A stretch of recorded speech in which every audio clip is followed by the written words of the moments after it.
La première hypothèse du paradoxe de Fermi, c'est la Terre unique. T'as pas l'impression de plagier quelqu'un, là, Jules?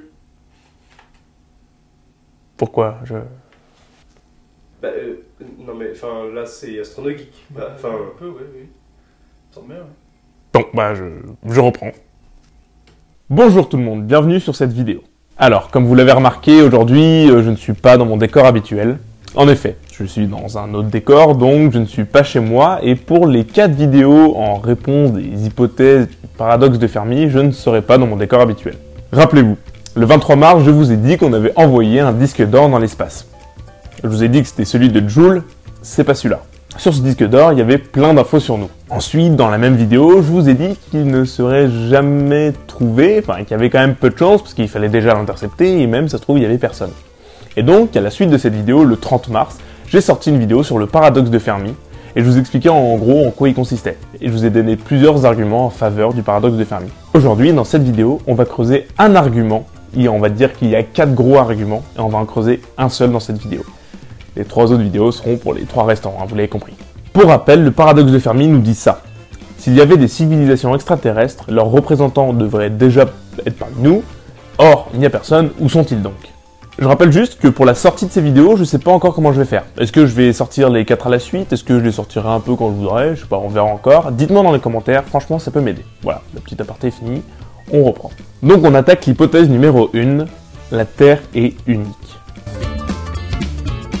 Grossièrement, vous l'avez compris, on verrait pas d'extraterrestres parce qu'on est seul dans l'univers. Évidemment, y a des arguments. On n'est pas sur Twitter. Il est possible que la Terre et la vie qui va avec, donc nous, humains et toute la biomasse terrestre, soit juste un gros coup de chance. Et que donc, en fait, une vie aussi développée que la nôtre serait hyper rare dans l'univers. C'est possible que la planète Terre et notre système solaire soient le premier système solaire à avoir accueilli la vie. Je vais faire une toute petite aparté sur les planètes. Dans l'univers, on recense 2 types de planètes. Les planètes gazeuses et les planètes telluriques. Alors, c'est très simple. Les planètes telluriques, on va dire que c'est les planètes solides, comme la Terre, Vénus, Mars ou encore Mercure. Tout simplement, on appelle ça une planète tellurique, une planète qui est dure, qui est faite de roches, de terre. On peut marcher dessus, comme la planète Terre, vous vous en doutez. Et il y a ensuite les planètes gazeuses. Les planètes gazeuses, elles sont faites donc de gaz et on pourrait hypothétiquement passer au travers. Par exemple, Jupiter est une planète gazeuse, donc potentiellement on peut passer à travers. Bon, on va rencontrer quelques problèmes sur la route, mais grossièrement on pourrait. Voilà, le petit aparté sur les planètes est fini, on reprend. La vie peut apparaître essentiellement sur les planètes telluriques. Bah oui, parce qu'il nous faut de l'eau liquide, de l'oxygène, etc. Pas mal de paramètres, donc les planètes gazeuses faites principalement d'hydrogène et d'hélium, c'est compliqué. Déjà, les planètes telluriques, c'est rare. Et ouais, l'élément le plus présent dans l'univers, c'est l'hydrogène, donc c'est plus facile de faire une planète essentiellement constituée d'hydrogène. Normal.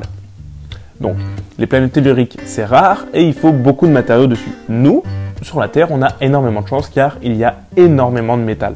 Et rien que ça, par exemple, le fait qu'il y ait beaucoup de métal sur la planète Terre, ça permet un développement. Sans métal, très compliqué d'évoluer. Et nous, rien que sur Terre, planète tellurique, on a beaucoup de métal, déjà, c'est un énorme coup de chance. Maintenant, on va parler des zones habitables. Alors, une zone habitable, qu'on appelle aussi CHZ, c'est une région autour d'une étoile, à une assez bonne distance, enfin, pas trop près, pas trop loin, où on peut vivre. Où l'eau, à la surface d'une planète qui serait dans la zone habitable, est liquide, et rien que ça, en fait, c'est déjà très bien.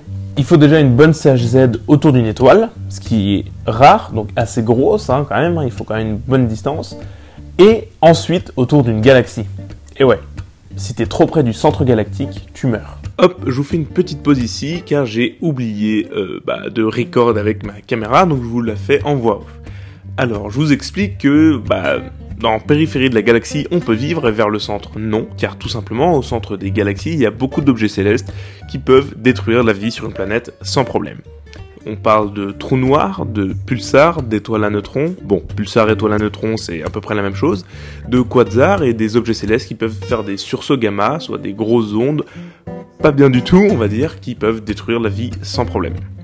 Voilà pour la petite aparté sur les galaxies. C'est pour ça qu'on élimine 80% des étoiles et des planètes. Par exemple, la zone habitable de la galaxie, elle est éloignée. du centre galactique. On est dans la banlieue, quoi, en gros.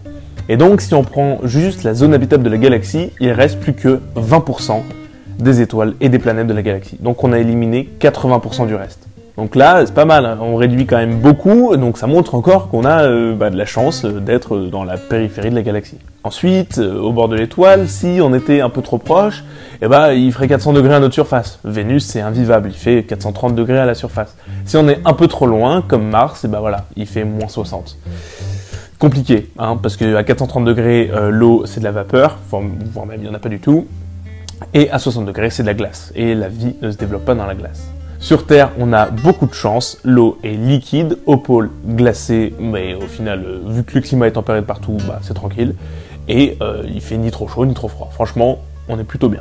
Donc si on reprend un peu depuis le début, on multiplie la probabilité d'être dans la zone habitable de la galaxie, ensuite celle de notre étoile, d'avoir une planète tellurique et beaucoup de matériaux disponibles dessus. De plus, hein, les zones habitables ont une durée de vie. Et ouais. Après, l'étoile peut se refroidir, donc la zone habitable se rapproche, l'étoile peut grossir, se réchauffer, donc elle s'éloigne, donc une bonne zone habitable a une durée de vie.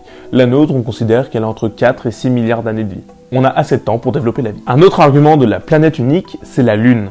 Et oui, spoiler, mais sans la Lune, nous, on meurt. Décidément, on est quand même assez fragile. Et oui, quand une protoplanète a heurté la Terre à la création du système solaire, elle a tapé tellement fort que la Terre, qui était droite sur son axe Y, s'est orientée de 23 degrés. Et le fait que la Lune tourne autour de nous, nous stabilise sur cet axe, et sans cette orientation-là, il n'y aurait pas de saison, et donc pas de climat tempéré, et donc sûrement pas de vie. Bon, là déjà on a vu que la possible vie était rare. Maintenant on va voir à quel point l'apparition vraiment réelle de la vie est très rare. Déjà, le biologiste Ernst Mayr, je pense que ça se prononce comme ça, nous dit qu'il y a en gros une dizaine d'étapes avant que la vie puisse coloniser un environnement. Et il nous explique aussi que vraiment l'apparition d'une vie vraiment développée, hein, pas juste des petites cellules qui se courent après, ça prend énormément de temps et ce serait aussi une raison de pourquoi c'est aussi rare dans l'univers. Par exemple, il nous faut une couche d'ozone pour pouvoir filtrer les ultraviolets. Et il faut pas la percer cette couche, ok? Merci. Sans cette couche, les ultraviolets seraient mortels pour nous, hein, à base de développement de cancer et de choses comme ça. Pas top pour que la vie se développe, hein, vraiment pas. Sans le soleil, la couche d'ozone n'existerait même pas. Bah ouais, parce qu'en fait, notre étoile, elle chauffe assez les particules d'oxygène et d'eau, etc. pour créer de l'ozone et qu'elle soit en symbiose parfaite avec nous dans l'atmosphère. Sans le soleil, pas de couche d'ozone. Sans notre soleil, hein, vraiment les paramètres précis de notre soleil. Donc c'est pareil, c'est rare une étoile qui permet un bon développement d'une couche d'ozone.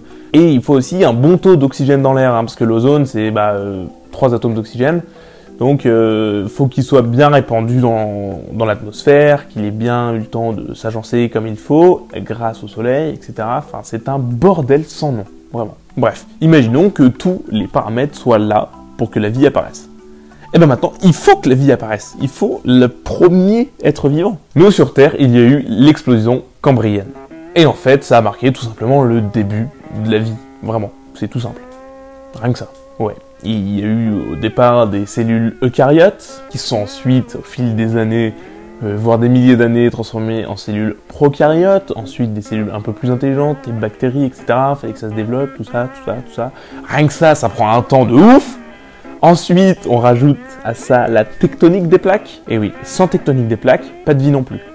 Déjà, je vous apprends rien, mais les continents, ils ont bougé. Hein, ça, je pense que tout le monde le sait. De base, il y avait la Pangée, les continents sont répandus un peu de partout. Et ça permet vachement bien le développement d'une biodiversité. Bah ouais, parce que imagine, t'es une cellule qui a pas à un autre endroit, et d'un coup, sans contre ton gré, t'es déplacé là-bas, et tu développes la vie là-bas. Grossièrement, c'est ça. Hein. Ça a pas mal aidé le développement de la biodiversité. Il y a aussi le champ magnétique terrestre, hein, la tectonique des plaques et le champ magnétique, c'est un peu lié, on va dire. Sans champ magnétique terrestre, c'est pareil, on mourrait à cause du soleil, hein, il faut quand même bien savoir. Donc il faut un noyau liquide, de métal liquide, je veux dire, comme dans Terminator. Et aussi, il faut savoir que nous, on connaît le développement de la vie, mais on connaît le développement de notre vie. Vraiment, comment ça s'est développé sur la planète Terre. Mais rien ne nous dit que ailleurs dans l'univers, ça s'est développé pareil. Ça se trouve, c'est complètement différent. On sait pas si eux, leurs cellules se reproduisent comme les nôtres, s'ils ont un ADN qui est grossièrement le même que le nôtre. Chez eux, ça se trouve, ils se développent pas du tout comme ça. Ça se trouve, leur développement de vie intelligente, elle est complètement différente à la nôtre. C'est pour ça que trouver de la vie sur une des lunes de Jupiter, par exemple Europe ou Encelade, nous permettrait de bien comprendre comment la vie se développe ailleurs que sur Terre. Et ça nous permettrait déjà de faire un gros pas en avant dans ce domaine. Mais bon, pour l'instant, on ne sait toujours pas. Et pour la dernière partie, on va voir à quel point l'intelligence est rare. Et non, je ne parle toujours pas de Twitter, qu'on se le mette... bref. Voilà. L'hypothèse de l'intelligence rare nous explique à quel point c'est vraiment compliqué d'être doté d'une intelligence assez développée pour comprendre et s'adapter à ce qu'on a en face de nous, on va dire. Pour rappel, l'intelligence, c'est savoir s'adapter à un milieu hostile. Par exemple, pour la création d'outils ou des choses comme ça, quoi, en gros. Par exemple, être lâché au milieu de la nature et savoir au fil des années faire un feu, construire des outils et développer, enfin bref, vous connaissez la chanson. Je vous l'ai dit tout à l'heure, imaginons juste qu'il n'y ait pas assez de métal, et bah voilà, l'évolution s'arrête, on est bloqué à l'âge de pierre. Même si on comprend qu'on peut faire mieux, on ne pourra pas. Donc voilà, si sur une autre planète, ils sont bloqués à l'âge de pierre parce qu'ils n'ont pas assez de métal, etc. pour pouvoir se développer, bah on s'obstine carrément pour rien, encore une fois. On serait certes pas seul dans l'univers, mais seul à être vraiment intelligent. Il y a aussi le langage qui rentre dans l'hypothèse de la vie intelligente. Ah ouais, sans communication, on meurt aussi, il faut le savoir. L'humain est un animal qui se doit de vivre en groupe. Il ne peut pas vivre seul. Pas dans le sens où tu peux vivre seul en te barrant au fin fond de la nature, tu peux. Mais si tu nais là-bas, tu vas très rapidement mourir. Si t'es tout seul, je veux dire. Un développement linguistique comme ce qu'a fait l'humain sur Terre, avec tous les langages qui sont quand même hyper développés, etc. Et même maintenant, il y a un choc des cultures, il y a des gens qui parlent plein de langues différentes. C'est quand même très rare. Donc reprenons. Est-ce qu'on a eu vraiment un gros coup de chance? Oui, voilà. Pour rappel, on va repartir du plus loin au plus petit. Une zone habitable dans la galaxie. Déjà, on élimine 80% des étoiles et des planètes de la galaxie. Ensuite, une zone habitable autour de notre étoile. Ensuite, dans cette même zone, une planète tellurique. Oh là, je vous fais une deuxième petite aparté sur Jupiter. Jupiter, si elle n'était pas dans le système solaire, on serait sûrement mort. Car tout simplement, c'est la planète la plus massive du système solaire, donc on va dire qu'elle attire énormément de météorites et d'astéroïdes vers elle. Ce qui nous évite de nous le prendre en pleine gueule et d'éteindre la vie sur Terre. Voilà. Ensuite, l'étoile qui est dans notre système doit chauffer tout bien correctement, grossièrement, pour avoir de l'oxygène dans l'atmosphère et une bonne couche d'ozone. La planète tellurique doit avoir un noyau de métal liquide, c'est quand même mieux, pour un bon champ magnétique et une tectonique des plaques. Ensuite, voilà, vous connaissez la chanson, apparition de l'oxygène, de l'eau liquide, bon, il y en a déjà. Et là, il faut les premières cellules. Et ça, c'est chaud, Mais bon, nous, on a eu de la chance, première cellule. Eucaryotes, prokaryotes, etc., les bactéries, les protéines, etc., tout s'est développé. Une molécule d'ADN qui peut se reproduire, et là, boum, on a la vie. Sauf qu'on a oublié quelques petits détails. Imaginons que, par exemple, la météorite qui a tué les dinosaures soit 5 fois plus grosse, c'est possible, là, il n'y a plus de vie sur Terre, Là, on repart à zéro. Le dinosaure, c'est quand même un animal qui est quand même bien développé. On est parti d'une toute petite cellule prokaryote pour arriver à des trucs qui faisaient 30 mètres de long, quoi. Donc voilà, il peut y avoir plein de causes qui éteignent la vie à tout moment. Et donc, on a eu énormément de chance. Alors, certes, il y a eu des catastrophes, mais on est passé outre. Franchement, on a de la chance. Donc bref, faut éviter aussi les catastrophes naturelles pour ne pas mourir. Il faut avoir une tectonique de plaques pour ne pas mourir, un champ magnétique pour ne pas mourir, ne pas mourir, pendant assez longtemps pour que la vie intelligente se développe. Enfin bref, c'est chaud quoi, c'est chaud à mort. Il faut plus d'1 milliard d'années pour que la vie intelligente arrive. Et en 1 milliard d'années, on a le temps de mourir mais des millions de fois. Oh, il y a des chances, oui. Donc il faut se développer et donc à un moment être assez intelligent. Et quand on est assez intelligent, il faut pas se bombarder la tronche à coups de bombe nucléaire. Ce serait dommage quand même de gâcher tout ça sur ça. Voilà. Et ensuite, après s'être évité de se bombarder la tronche, on peut à ce moment-là se tourner vers le ciel, regarder en haut et se demander si on est seul ou pas. Donc ouais, moi je pense que c'est quand même un gros coup de chance. Je pense que il y a un monde où Fermi a raison et on s'obstine pour rien à regarder là-haut. Après c'est quand même beau, je vous cache pas. mais on s'obstine pour rien. Voilà pour ce premier épisode, qui est certes un peu long, mais très intéressant. Je pense que la morale de cette histoire, en fait, c'est juste de profiter de la vie, parce qu'on a juste eu un gros coup de chance d'être là, donc autant en profiter au maximum.